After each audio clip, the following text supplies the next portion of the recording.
balance.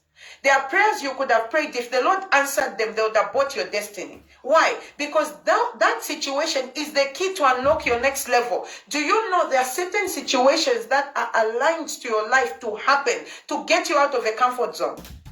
Because sometimes we go into comfort zones where we become relaxed and think we've arrived. We're having a conversation with my classmates yesterday to the effect that you are not a wealthy man until your wealth translates to your grandchildren. And it's biblical. It's biblical. It's biblical because the word of the Lord has said a wise man leaves an inheritance, not for his children. No. Read it again. It says he leaves an inheritance for his grandchildren, not his children. You are not wealthy until your wealth translates to your grandchildren. If you die today, the children of your children should inherit your wealth. That's what the Lord was saying. That is the reality and that is the truth. So sometimes we begin here. What God has shown me has kept me strong, focused, and happy. Yes, Brother Gabriel. For the joy that's set before you. So we have to, sometimes we become so comfortable thinking because I get 10,000 kwacha, I'm okay. 10,000 kwacha, if you died today, would your grandchildren inherit that wealth?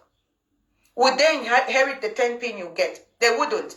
How can you be comfortable in 10,000 kwacha a month when the JCTR is telling us that the food basket is at 9,120 something kwacha, if I'm not mistaken, as at 28 days ago plus? How can you be comfortable with a salary of 10?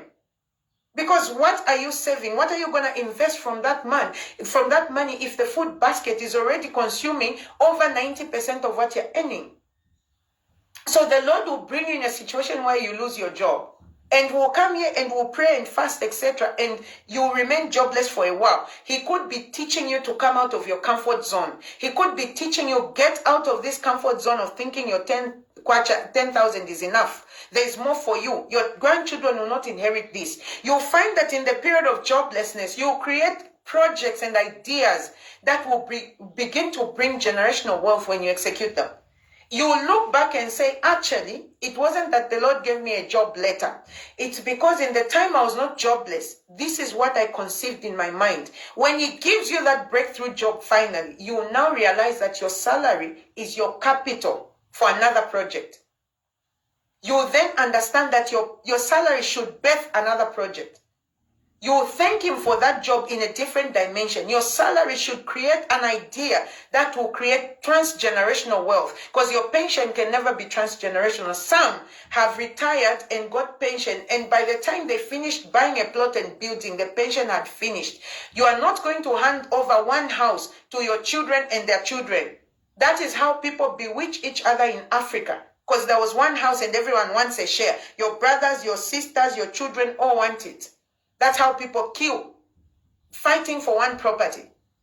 A wise man leaves an inheritance for his grandchildren, not his children.